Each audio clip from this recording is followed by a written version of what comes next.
Soy Jerish. Sibuyas. Yan, may bawang na siya.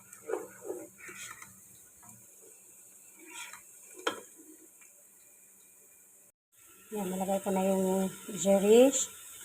Tapos, Egyptian rice. Isang baso. Tapos, dalawang basong Jerish. Gisa-gisa ng konti. Palambutin ng konti. Pag medyo luto na, yan, nilagyan ko ng konting tubig.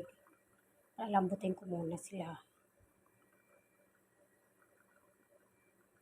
Na ready yung yogurt at saka yung yogurt ilalagay ko mamaya.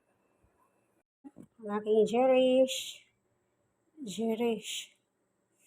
Asim konti.